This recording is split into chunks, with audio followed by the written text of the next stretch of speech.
Boa tarde, meus amigos, boa tarde, minhas amigas. Nós estamos aqui na Sociedade de Estudos Espíritas Francisco de Assis, hoje, dia 6/7/2026.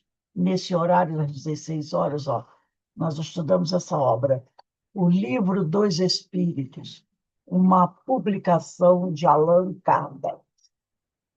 Hoje nós vamos começar dar continuidade ao estudo da questão 872. Nós estamos no quinto parágrafo da 872, parte terceira, capítulo 10 da Lei de Liberdade.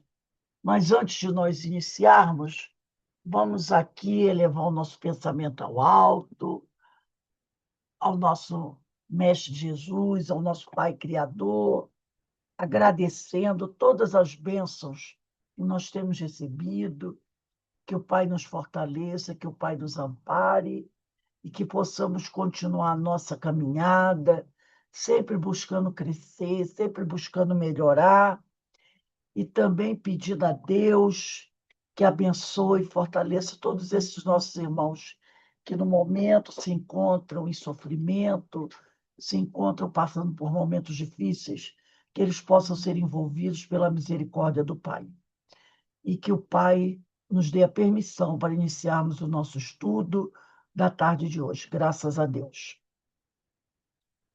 Vamos lá começar aqui o nosso estudo. Então, a pergunta, eu vou ler só a pergunta. Na realidade, não é uma pergunta, né? A questão 872 é o resumo teórico do móvel, quer dizer, do motivo das ações humanas. E nós estamos no quinto parágrafo. O quinto parágrafo diz assim: contudo, a fatalidade não é uma palavra vã. Existe na posição que o homem ocupa na Terra e nas funções que aí desempenha, em consequência do gênero de vida que seu espírito escolheu como prova, expiação ou missão. Então, como nós já estudamos isso, né, sobre fatalidade, né, aquela fatalidade, mais uma vez ele vem dizer que aquela fatalidade, como víamos antigamente, que era aquela coisa, né? Pau que nasce torto, morre torto, essa não existe. O que existe é aquela fatalidade que é o cumprimento daquilo que nós pedimos para passar antes de reencarnar. Então, se nós pedimos uma coisa antes de reencarnar e os amigos espirituais viram que aquilo era viável, sim, você pode passar por isso, você tem condições de passar por isso. Então você vai reencarnar para viver isso.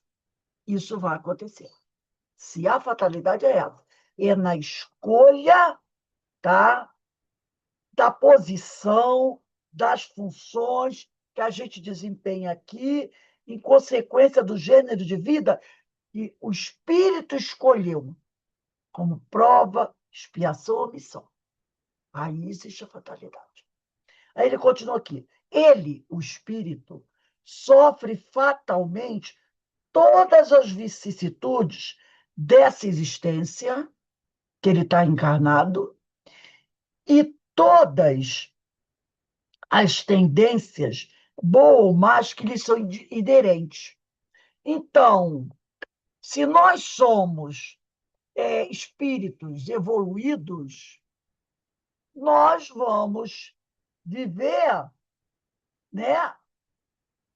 Vamos ter as tendências boas de um espírito evoluído, né? Porque aí é o que nós pedimos, é o que nós somos. Então, você, se é um espírito evoluído, você vai viver, ele diz aqui, né? Vai sofrer todas as vicissitudes dessa existência e todas as tendências, boas ou más, que eles são inerentes. Então, as suas conquistas, essas vão estar com você.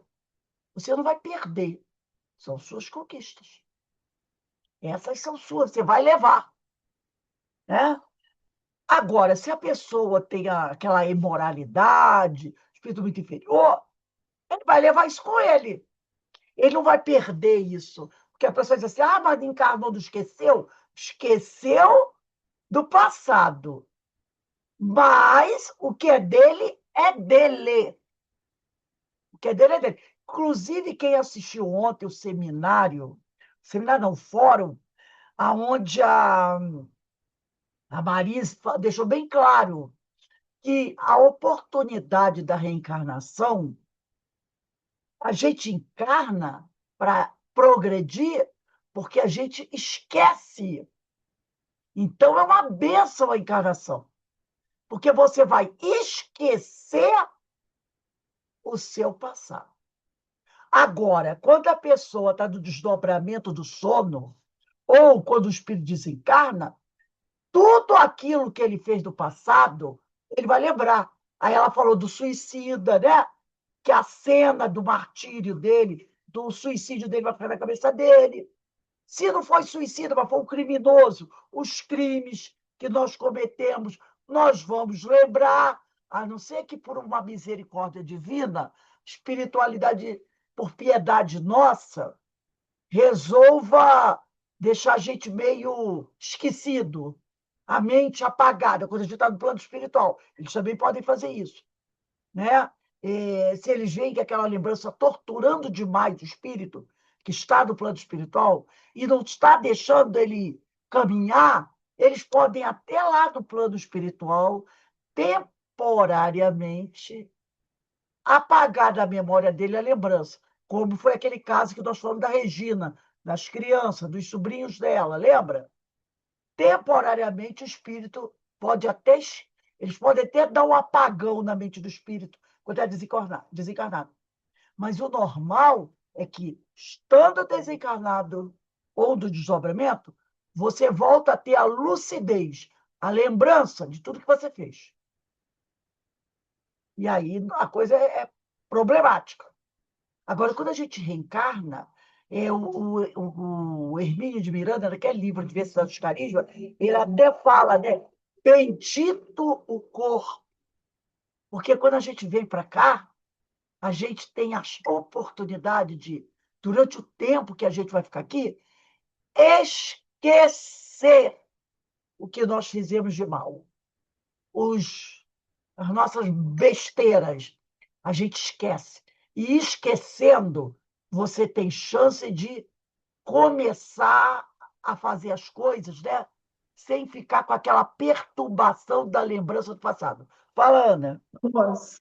Tem também, no caso, a gente se esconder do nosso adversário, né? Sim, são muitas possibilidades.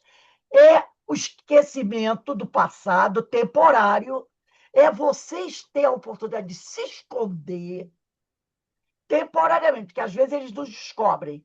Porque aqui, ó, É, a gente continua com a ligação, aí acaba entregando o olho, né? Se você chega aqui com esquecimento e começa a trabalhar no bem, essa ligação vai diminuindo. Fica mais difícil para eles nos encontrarem. Podem até vir a nos encontrar, mas quando nos encontrarem, talvez não possam nos atrapalhar, porque você vai estar, ó, mais elevada do que ele. Então, ó, não dá. e também a lembrança, se a gente tivesse lembrança, a gente ia ficar conectado com o passado, né? Com ele e a volta. Você ia olhar a volta, você ia dizer assim: eu saí do inferno para cair no outro inferno? Porque você ia lembrar Verdade. quem é teu filho, teu marido, teu pai, tua mãe. Então, a reencarnação é uma bênção. É um presente de Deus para a E gente. perceber também que está convivendo com o adversário, dividindo o mesmo tempo. Exatamente. Você não ia conseguir dormir, né? Será que ele veio atrás de mim com aquela adaga, não é? Então, é uma bênção a encarnação.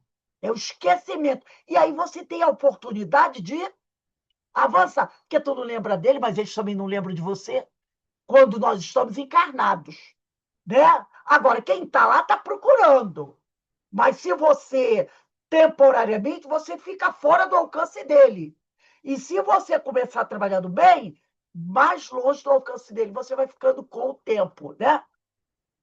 Então, ele diz aqui, continuando no quinto parágrafo, aí, porém, acaba a fatalidade, pois da sua vontade depende ceder ou não a essas tendências, né? Tendências boas ou mais. É o nosso livre-arbítrio. A gente sempre que escolhe. Não existe vítima, não existe arrastamento irresistível.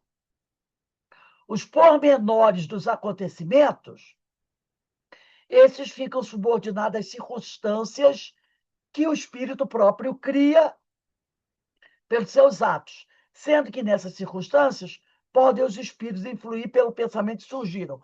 A Marise ontem, Marise não, eu mandei para vocês um vídeo, eu mandei a primeira e a segunda parte do seminário que o Jacobson Trovão fez sobre mediunidade. Vou dar um conselho a vocês, assistam. A primeira parte tem ele explanando. Quando ele termina de dar Eu assisti a primeira parte. quando ele termina da explanação, você avança um pouco, né? Tem que avançar um pouco o vídeo, porque depois tem perguntas e respostas, né? É mais ou menos. Porque ele fica o tempo todo, ele dá a palestra sentado. Aí termina. Aí você tem que avançar o vídeo, porque fica até uma imagem. Você avança o É, vídeo, aí vem a primeira pergunta. Vocês repararam que está muito dentro daquilo que a gente está estudando? Não é? Inclusive, ele falou uma coisa incrível. Ele falou da questão 459 de O Livro do Livro dos Espíritos. Né?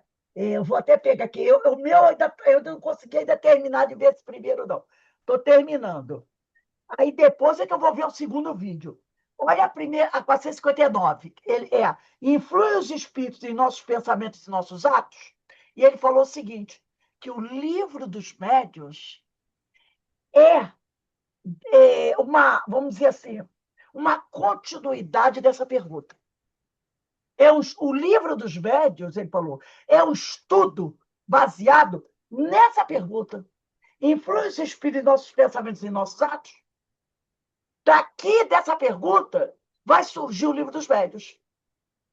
Entendeu? Porque vai falar dos espíritos, como eles influem. Então, tanto que ele faz a pergunta à plateia e todo mundo responde, eles, tá vendo como vocês estudam? Então, ele diz que o livro dos médiuns, ele é uma ampliação dessa pergunta 459. E aqui, olha só, ele diz aqui, os pormenores, os detalhes dos acontecimentos que nós vivemos aqui ficam subordinados às circunstâncias que a gente cria, tá? Pelos seus atos. Sendo que nessas circunstâncias podem os espíritos influir pelos pensamentos que surgiram. Então, baseado nos pensamentos que eu vou ter no meu dia a dia, e ele falou isso, e a Marisa falou também, da oração, lembra? Da importância da oração, os espíritos vão influir em nossos pensamentos. Então, se eu estou aqui escondida, o corpo é meu esconderijo, né? Se eu estou aqui escondida, porque quem se esconde é quem está devendo, não é verdade? Se você comprou alguma coisa e não pagou, e o cobrador vem, toca a tua campainha, mamãe não está não, papai não está não. Você está escondido lá atrás, lá dentro. Então, só se esconde quem deve. Quem não deve, não se esconde. O corpo é o nosso esconderijo. Agora, eu quero dizer que os espíritos, eles, nessas circunstâncias que vivemos escondidos no corpo, eles podem influir nos nossos pensamentos, influir sobre nós, dependendo do pensamento que a gente tiver. Se eu mantiver aquele pensamento que eu tinha no passado, quando eu era assim com o obsessor, quando eu vivia do lado dele, ele vai me encontrar. Porque a antena dele vai dizer assim, ué, eu estou captando a mente dela, porque ela continua igualzinha como antes. ele, piba, vem. Então, o que ele diz aqui? Podem os espíritos influir pelos pensamentos que surgiram. Agora, se meus pensamentos mudarem, como é que ele pode me captar? Fica complicado para ele, não é? Porque ele está procurando aquele pensamento.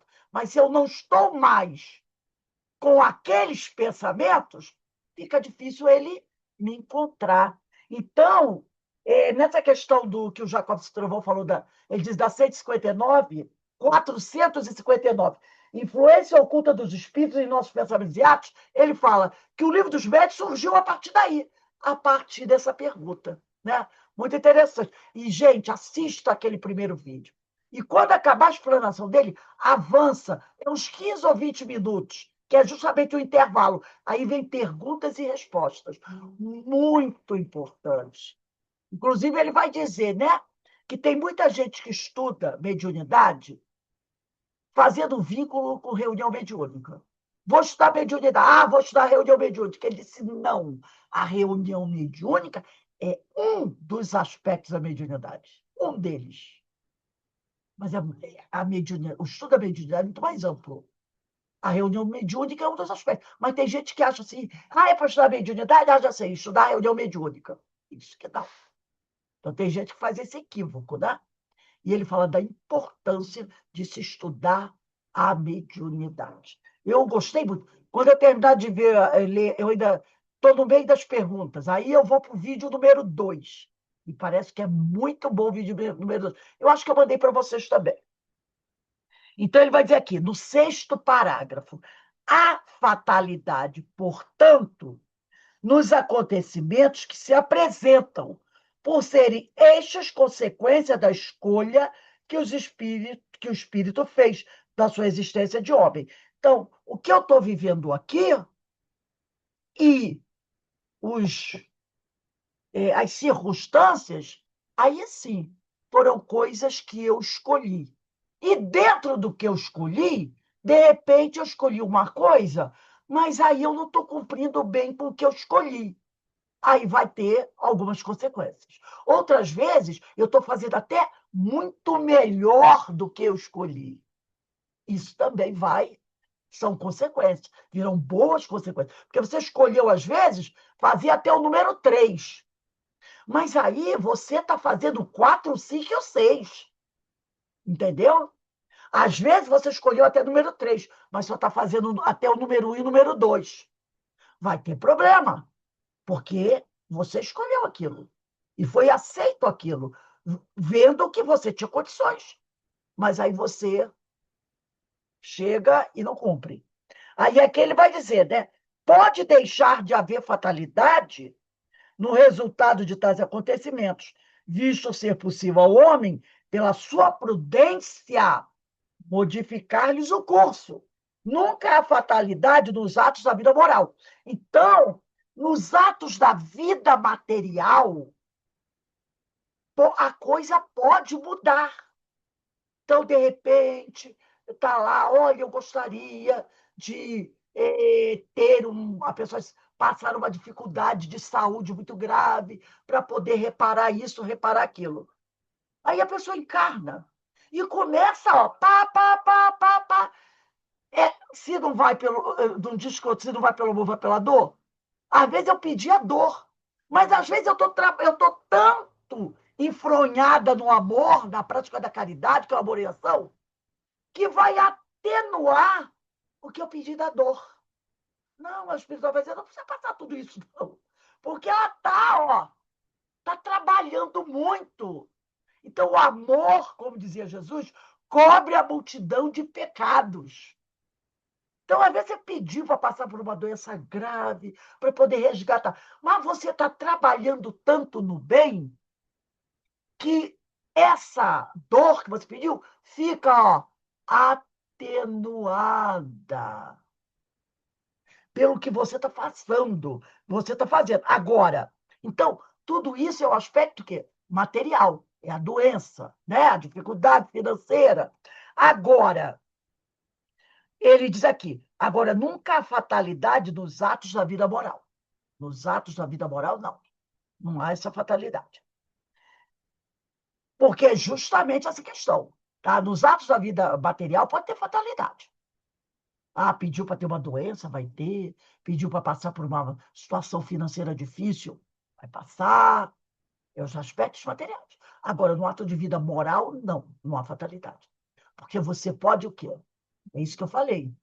Você pode modificar, não é? Você pode se modificar. Então, você era uma pessoa com muitos problemas morais, você se corrigiu, você se educou, você se evangelizou, e aí, ó. Então, não tem essa coisa de que o Paulo que nasce torto morre torto. Entendeu? Aí, se eu imoral, nasceu imoral, vai morrer imoral. Não. Você pode, entendeu? Correr atrás do prejuízo. Você pode ir modificando a sua maneira de ser. Você começou a vida, como tem muita gente aí, fazendo coisas que não eram boas, depois, por algum motivo, você passou por alguma coisa difícil que te chamou a atenção, que te despertou, você mudou a sua forma de ser, né? Eu até contei já para vocês um caso de um homem que ele, durante muitos anos, ele foi um guerreiro, vamos dizer, né? Se era um guerreiro. Ele fazia parte desses exércitos que, que são contratados por dinheiro. É que fugiu o nome agora da minha cabeça, né? Às vezes tem um país que contrata grupos de... Normalmente são ex-soldados, né? Ex-soldados, de guerrilheiros, para eles trabalharem para eles, fazerem matança, tomar terras, né? Eles são chamados de soldados Seria mercenários? mercenários, obrigado, são chamados também de soldados da fortuna. Soldados da fortuna ou mercenários. Ele era um mercenário, mercenário. E ele cometeu muitas barbaridades. Né? Porque às vezes eram grupos de gente milionária que queria, por exemplo, negócio, descobriu-se que numa certa região da África ou de um país qualquer tem petróleo. Mas aquela região tem uma aldeia. Aldeia, assim, uma população pobre, não quer dizer indígenas. Pessoas pobres vivendo ali. Aí eles vão para lá, tentam comprar as terras, sempre com preço bem pequeno. As pessoas não querem vender. Mesmo que eles pagassem muito, as pessoas não querem. Então, eles contratam um grupo desses de mercenários. E esses mercenários chegam lá, mata todo mundo, faz uma vala comum, enterra todo mundo e de repente, de uma hora para outra, aquela população desaparece. Isso aconteceu muito, muito, muito. Ainda acontece por aí. Aí, passado alguns anos, alguém vai fazer alguma coisa e encontra uma vala dessas comuns com dezenas, milhares de corpos. Então, eles fazem muito isso. E ele era um desses. Ele fazia isso tranquilamente. Viveu mais de 20 anos, até que aconteceu alguma coisa na vida dele e ele não quis mais fazer isso. O que ele passou a fazer? Experiência tinha suficiente. Ele foi para a África, montou na África tipo uma instituição. Então, ele recolhia crianças e jovens que eles sabiam que estavam sendo assediados. Porque muitos desses meninos também são sequestrados por grupos para integrarem o grupo de guerrilha. Então, eles pegam crianças pequenas, levam essas crianças, sequestram das aldeias, como sequestram meninas também. E esses meninos passam a ser educados para serem guerrilheiros, e as meninas para serem prostitutas. Então, às vezes, ou de vez em quando aparece na televisão, um grupo invadiu uma escola lá na África, levou as meninas, essas coisas todas. Então, ele, com a experiência e os contatos que ele tinha, ele sabia, isso é uma história verídica, que algumas aldeias, que alguém ia chegar, alguém amigo dele, que fazia parte do negócio, olha, vão atacar a aldeia tal, tal, tal. Ele ia lá com o grupo que ele tinha e tirava as crianças e trazia para essa instituição dele. Né? Logicamente, o pessoal vinha depois querendo, mas conhecendo ele, quem ele era, sabendo que ele, ele ainda continuava, entendeu? Como um cara de certa forma, violento, e que ele tinha condições de enfrentá-los, então ele salvou muita gente, muitos jovens, muita criança. Então ele às vezes trazia as famílias, e ele tinha uma área que ele comprou, onde ele instalava as pessoas ali. Então, eles tinham certo medo dele, né? Então, evitavam. E ele ajudou muita gente assim. Foi uma forma que ele teve de tentar reparar, em certo modo, o que ele tinha feito no passado. Entendeu? Ele mudou. Antes ele matava, agora ele salvava. E quando havia o enfrentamento, aí ele matava. Quando eles vinham, né, para tentar tirar as crianças dele. Aí ele enfrentava, porque ele era um militar, sabia, né? Então aí entrava em choque a turma dele, o pessoal que ele tinha, com aqueles. Aí ele entrava em choque. Mas ele evitava entrar em choque. Ele até conversava, negociava, dizia para eles: ó, vão embora, que as crianças já estão comigo, não venham, vão embora, essas aqui vocês não vão levar. E assim é a história verdadeira. Ele ajudou muita gente. Ele continuou com as dívidas dele, é claro, mas ele foi mudando a forma de ser. E foi o que Jesus falou, né? Muitos pecados são perdoados a quem muito amar, a quem muito amar. Então, muitos dos problemas que ele tinha, ele conseguiu reparar com essa mudança de atitude dele. Entendeu? Não, logicamente, não foi tudo. Alguma coisa ainda vai ter que reparar. Mas ele mudou a maneira de ser. Né? Ele mudou o padrão vibratório dele. Ele passou a praticar o amor, a socorrer, a amparar. Então, ou estava vendo, irá ver acontecer com ele, que acredito que já tenha desencarnado, um atenuante. Um atenuante. Porque ele abandonou tudo, riquezas, tudo isso. Né? Porque eles ganhavam muito dinheiro, esses mercenários, ganham muito dinheiro. Então, ele abandonou tudo isso para se dedicar àquelas populações, principalmente crianças e jovens, que sofriam, né, esses ataques desses grupos, serem assassinados, serem sequestrados, né, esses abusos todos. Então, ele diz aqui, nunca a fatalidade dos atos da vida moral. Por exemplo, no caso dele, eu iria dizer, não, não, a fatalidade viria assim, não importa o que ele esteja fazendo, ele será sempre um criminoso, seria a fatalidade. Não importa assim. A mudança de atitude é muito importante. Mudou a atitude, mudou o pensamento. Se fosse assim, o que seria de Jesus Gonçalves? Esse que nós mais conhecemos. Não é? O que seria de Paulo de Tarso? Não é? Não mudaram de atitude? Mudaram. Então, aí vem os atenuantes, né?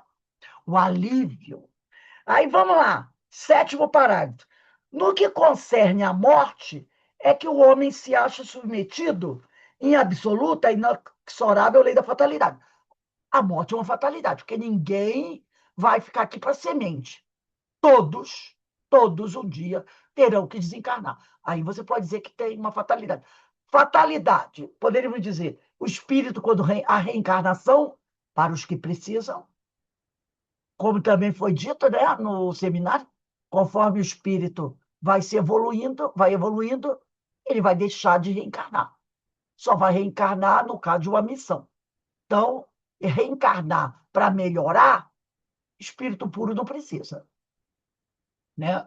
Então, para quem não é espírito puro, aí sim tem fatalidade. Vai ter que reencarnar e vai ter que desencarnar. Então, no que concerne à morte, é que o homem se acha submetido em absoluto à inexorável lei da fatalidade. Por isso que não pode escapar a sentença que lhe marca o termo da existência, o fim da existência, nem ao gênero de morte, que haja de cortar este o fio. Então, a forma dele morrer de repente foi escolhida, né? A espiritualidade escolheu, e a própria morte, né? Ninguém. Tem gente que tenta, né? Faz de tudo para tentar viver eternamente, mas não dá para. Não, isso não vai acontecer. Então, continuando aqui na questão 872. Segundo a doutrina vulgar de si mesma, segundo a doutrina vulgar, de si mesma tiraria o homem todos os seus instintos, que então proviriam ou da sua organização física, pela qual nenhuma responsabilidade toca, ou da sua própria natureza, caso em que lícito lhe fora procurar desculpar-se consigo mesmo, dizendo não lhe pertencer a culpa de ser feito como é.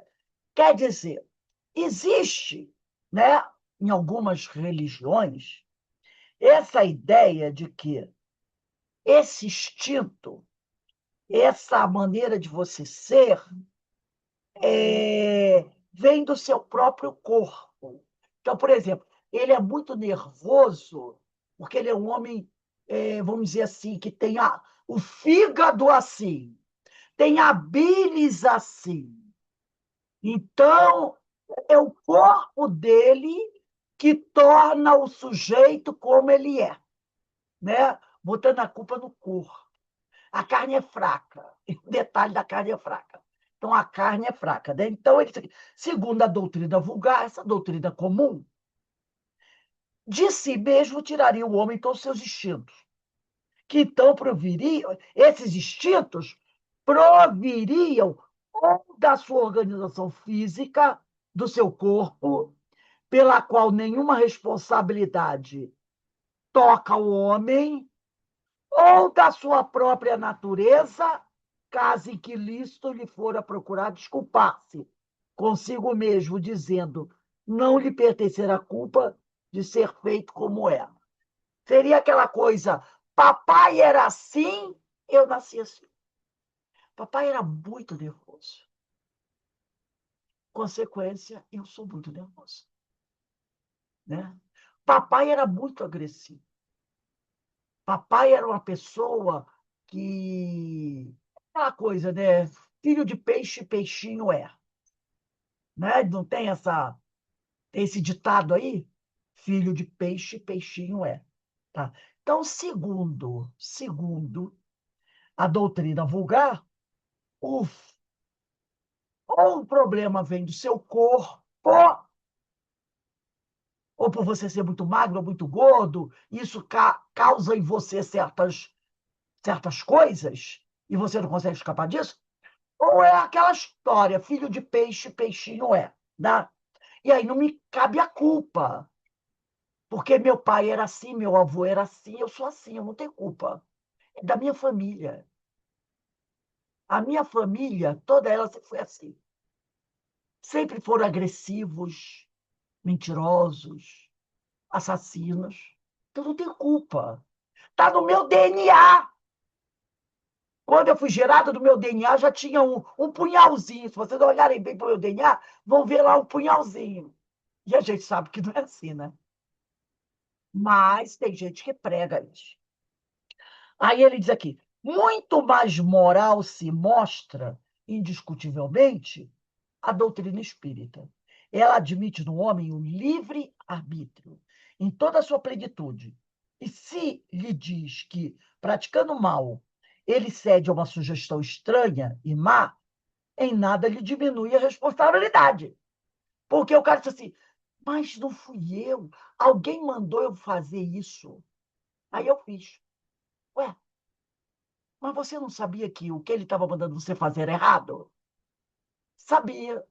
E por que você fez? Ah, eu não pude resistir. Podia resistir? Sim. Podia resistir? Sim. Né? E na questão 909, né? Eu vou até olhar aqui a 909, que eu gosto muito dessa questão, que é a questão que cala a nossa boca, para esse tipo de argumento.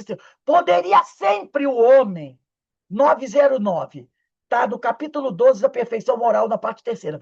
Poderia sempre o homem, pelos seus esforços, vencer as suas más inclinações? Sim, e frequentemente fazendo esforços muito significantes. O que lhe falta é a vontade. há com pouco dentro de vós fazer esforço. Então, mas o obsessor falou isso para eu fazer. Por que você não disse para ele, ó, não? Né? Vocês fariam um esforço para dizer não.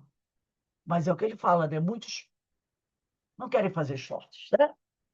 Então, a doutrina, ela admite no homem o livre-arbítrio, em toda a sua plenitude, e se ele diz que praticando mal ele cede a uma sugestão estranha e má, em nada lhe diminui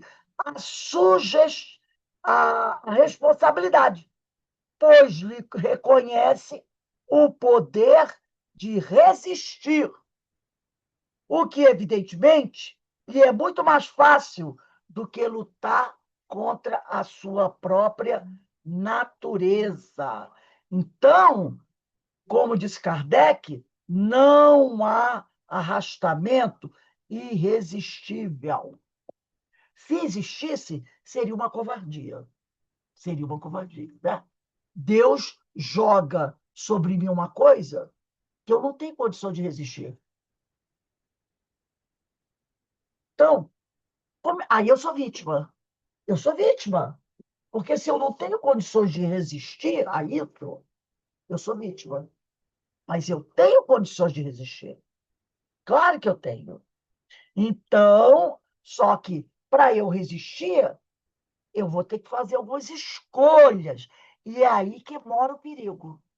É a questão das escolhas, que muitas vezes eu não quero abrir mão de alguma coisa. Né? Aí ele vai dizer que, assim, de acordo com a doutrina espírita, é o que ele está falando aqui, não há arrastamento irresistível. Eu estava procurando isso aqui, mas era dessa própria pergunta. Eu vou até botar aqui no instantinho, que eu tenho aqui na frente do meu livro alguns pontos que eu gosto muito de colocar, porque são aquelas perguntas que, às vezes, você, né, eh, você de vez em quando volta cá, volta lá. Então, eles aqui. Não há arrastamento irresistível, né? Isso é bom a gente até sublinhar.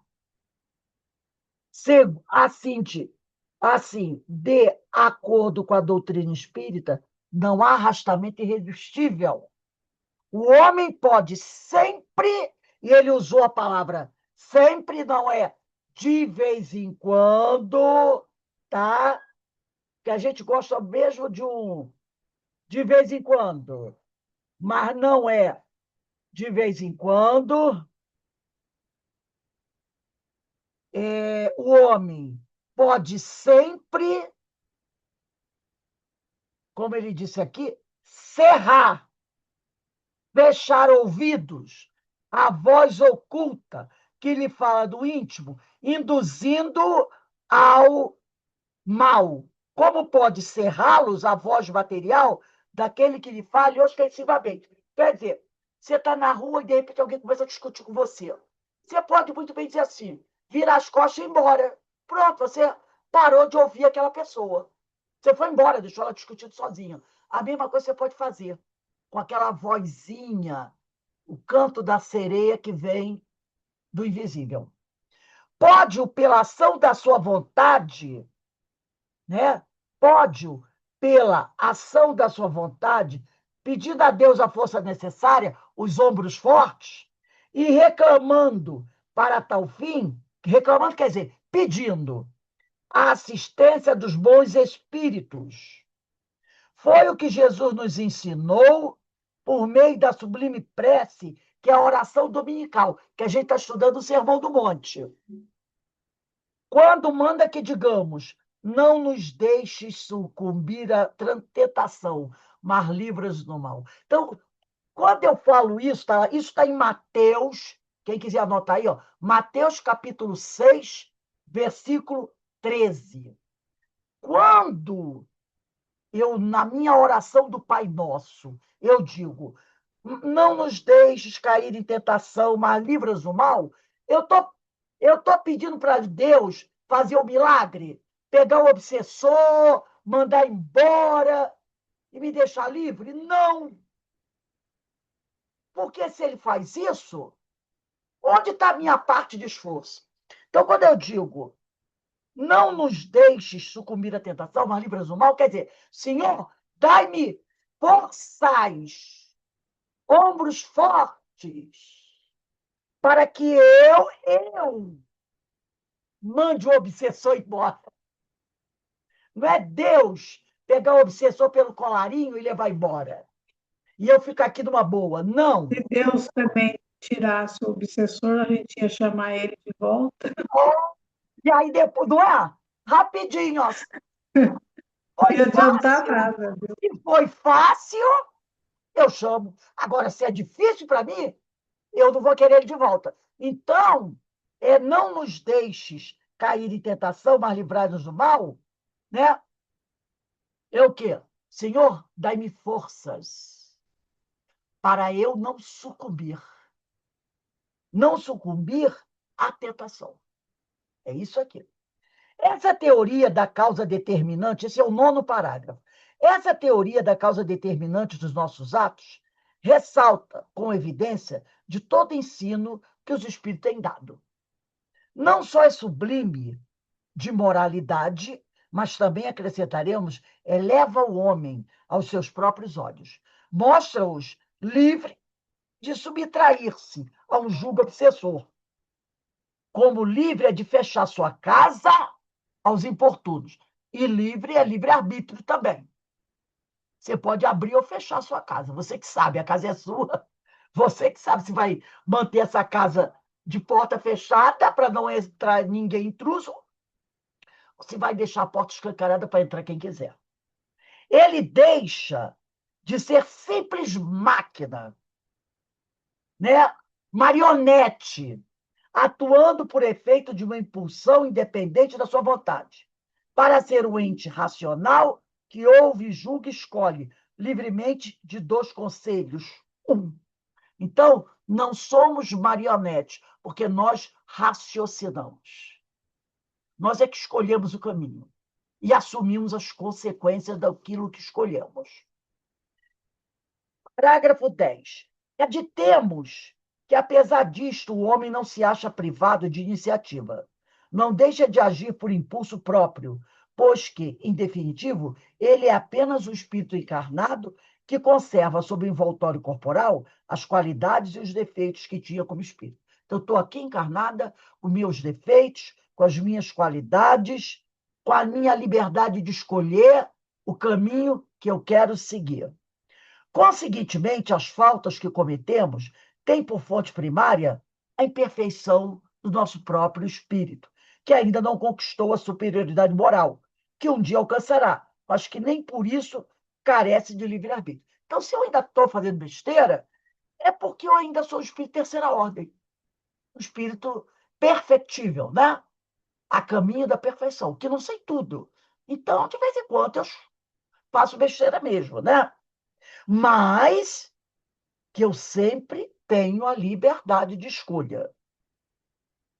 A vida corpórea lhe é dada, a vida corpórea, a reencarnação nos é dada para se expungir, quer dizer, para a gente ir nos libertando das nossas imperfeições, mediante as provas, porque passa. Imperfeições que precisamente o tornam mais fraco e mais acessível às sugestões de outros espíritos imperfeitos, que delas se aproveitam para tentar fazê-lo sucumbir na luta em que se empenhou. Quanto mais fraco o espírito, mais fácil é para os seus adversários os acessarem, os manipularem. Quanto mais elevado o espírito, mais ele tem condições de resistir ao ataque, né, dos adversários. Se dessa luta contra as suas próprias imperfeições sair vencedor, ele se eleva. Se fracassa, quer dizer, se sucumbe à tentação, permanece o que era, nem pior, nem melhor. Será uma prova que lhe cumpre recomeçar. Então, o espírito pediu para passar por uma prova de pobreza, para poder resistir a todas as tentações, ter um trabalho honesto, viver na pobreza, sobrevivendo do seu trabalho honesto e concluir a sua encarnação assim. Mas aí começam as dificuldades financeiras e ele resolve o quê? Aí aparecem umas oportunidades suspeitas e ele abraça. Ele abraça. E aí ele não cumpre a prova, que a prova era resistir, era não aceitar os convites negativos para poder passar pela prova da dificuldade, da pobreza. Mas ele não conseguiu. Desencaminhou. Vai ter que recomeçar tudo de novo. Vai retornar, entendeu? Ao ponto de antes e vai ter que passar novamente por isso, até conseguir vencer essa prova. Ele diz aqui, será uma prova que lhe cumpre recomeçar, podendo suceder que longo tempo gaste dessa alternativa. Porque às vezes ele vai e volta, várias vezes. Ele não consegue. Aí vem outra reencarnação assim. Ele novamente não consegue. Aí vem outra. Ele fica 4, 5 reencarnações sucumbindo à tentação. Pode, pode também acontecer do espírito pedir para vir com a prova da pobreza, né? Da miséria. Mas aí ele chega aqui, trabalha, estuda, faz um curso e acaba fazendo um trabalho, ganhando bem, né? E de Exatamente. repente ele enriquece. E aí? É a prova. Ele não só cumpriu com a prova dele, venceu a tentação, mas conseguiu ir além. Que a ideia é essa, que você reencarne para passar por aquela prova, mas que você faça o esforço para crescer além disso. Ah, tá. Porque ele não precisa também permanecer na miséria, né? Vamos Olha, dizer. a ideia é o quê? É que ele resista à tentação. Se ele não conseguir ir a mais para cima, e não consiga sair daquela pobreza, porque dependendo da prova, ele talvez não consiga mesmo. Talvez a prova dele seja essa mesmo. Vai depender do problema. Seja essa.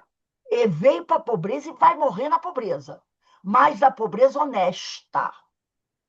Agora, tem outros, Sem revolta, né? Sem revolta, revolta. resignação. Agora, tem outros que tem que passar pela pobreza, mas a coisa não é tão difícil. E ele pode ascender. Agora, tem outros não. Tem outros que, dependendo da situação, é aquilo mesmo. Entendeu? Mas, mesmo assim, ele pode ir a bom termo. Ser resignado. Tem até aqueles, né, que nós já vimos isso, aquele que faz de tudo para mudar e não consegue. Às vezes tenta abrir um Sim. negócio, não dá certo. Tenta abrir outro, não dá certo. Tenta vender alguma coisa, não dá certo. E ele vai ter que viver com os salários dele ali, fazendo uma coisinha aqui. Mas a ideia qual é? Resistir à tentação. Porque É que nem acaso o espírito, né? Que reencarna-se numa comunidade, no meio do tráfico, da prostituição, da droga, aquela coisa toda, e ele consegue consegue não sair. se envolver. Então, há casos e casos. Depende muito do tipo de compromisso da pessoa. Há casos que ele não vai sair, ele vai ficar ali, mas que ele resiste à tentação. Há casos que ele pode, pelo trabalho dele. Alguns alçam um certo voo, outros alçam até maior voo. Aí vai depender da prova que foi escolhida, entendeu? Mas há casos que você vê que é para o sujeito atravessar aquela encarnação ali. Porque também tem casos que o sujeito não pode até entrar numa vidinha um pouquinho melhor, não, que já é perigoso. É que nem o dependente químico, entendeu? Ele não pode nem passar perto de algo melhor. Se ele passar um pouquinho perto de algo melhor, ele já. Então ele tem que ficar aqui, entendeu? No controle ali. Não, não pode dar duas bananas para ele, então só pode ser uma. Não pode dar duas maçãs, tem que ser uma só. Até porque talvez também a prova da pobreza seria para trabalhar o lado humilde, né? Exatamente. E aí, se ele ficar rico, de repente pode bater um Ele é para orgulho. desenvolver um trabalho ali com aquelas pessoas. Né? Então, a prova dele seja essa. Você vai continuar, Nossa, mas é bem, bem você vai continuar na sua complicadinho. pobreza, mas dentro da sua pobreza você vai ajudar o próximo. E aí ele vai ficar, é aquele que divide o pão. É aquele que divide o pão. É aquele que divide a porção do arroz. Entendeu? Tudo depende da prova que a pessoa escolheu. E da necessidade que a pessoa sabe que tem. Porque tem gente que diz assim, né? Não, o pessoal diz assim, ah, queria tanto ganhar na Mega Sena, no outro diz, não, você não pode. Porque se você ganhar na Mega Sena, ó, vai tudo para o espaço. Você não pode. E é assim mesmo, né? A gente não vê pessoas que, quando melhora um pouquinho, destrambelha. Estava tão bem, era ali, trabalhador, tinha família, tudo direito, tudo. Aí um dia teve uma sorte de ganhar uma. Acabou, acabou. Sabe? Aquela coisa, não está pronto para aquilo. Então Deus sabe tudo direitinho e vai dar o remédio de acordo com a doença. Às vezes o remédio é um pouquinho mais amargo, mas é o que precisa, né? Outra vez o remédio é um pouquinho, é a injeção mais dolorida, mas é o que precisa. E às vezes o remédio é um remédio simples, né? Que rapidamente vai depender da doença. Dependendo da doença, vai ter o remédio. Deus sabe direitinho, não erra na dose. Então, voltando aqui, né? Quanto mais se depura, tanto mais diminui os seus pontos fracos. E tanto menos acesso oferece aos que procuram atraí-lo para o mal. Na razão de sua elevação, cresce-lhe a força moral, fazendo com que dele se afaste o mau espírito. Então, conforme a pessoa vai se depurando, vai ficando mais forte moralmente, e os espíritos que o perseguem vão se afastando. Aí, o último parágrafo. Todos os espíritos, mais ou menos bons, quando encarnados, olha só o que ele falou, mais ou menos bons, tá? Ele não falou de espírito perfeito. Quando encarnados, constitui a espécie humana. E como o nosso mundo é um dos menos adiantados, que é um mundo de espíritos imperfeitos, é um dos mundos menos adiantados, nele se conta maior número de espíritos maus do que de bons. Tal a razão, porque aí, quer dizer, aqui no planeta Terra, vemos tanta perversidade. E é mesmo, né? Às vezes a gente vê coisas que a gente diz, meu Deus do céu, não é possível. Façamos, pois, todos os esforços para este planeta não voltarmos após a presente estada, e para merecermos ir repousar em mundo melhor, em um desses mundos privilegiados, onde não nos lembraremos da nossa passagem por aqui, senão como de um exílio temporário. Então, ele está falando o seguinte, ó, vamos fazer um esforço, Kardec está dizendo para a gente, para que a gente possa, na próxima encarnação, não encarnar mais aqui no planeta Terra, e sim no outro planeta melhor, né? E quando a gente lembrar aqui da Terra, lembrar apenas como um exílio, uma prisão que eu fiquei durante algum tempo. Ou então, poderíamos dizer, se eu, nessa encarnação, ainda não conseguir uma vaga num planeta melhor, que eu trabalhe bastante para, na próxima encarnação aqui na Terra, eu estar numa posição melhor e continuar fazendo esse trabalho para que, na outra, eu esteja numa posição melhor, até que, dentro de pouco tempo, eu possa ir para um outro mundo mais elevado, de acordo com a minha condição moral.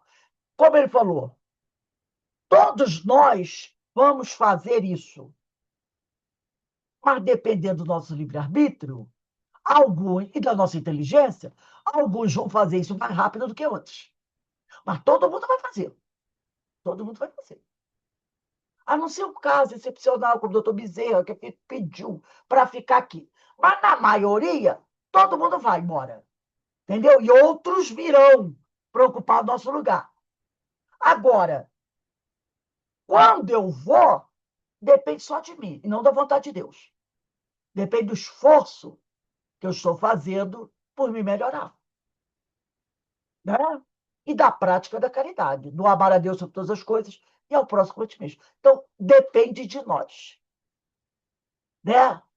Antecipar a compra do bilhete ou deixar para mais tarde, bilhete da passagem. Mas todos nós faremos essa viagem. Né? Então, isso sim é uma fatalidade. Ninguém vai ficar aqui para semente. Né? Todos nós vamos avançar. Então, gente, a gente vai encerrando aqui esse capítulo 10. Semana que vem, hoje são 6, dia 13, nós vamos para o capítulo 11, 13/7, que vai entrar a questão 873 de O Livro dos Espíritos. Tá? Justiça, é da Lei de Justiça de Amor e Caridade, Justiça e Direitos Naturais. Né? A gente vê o quanto é claro, né, esses ensinamentos.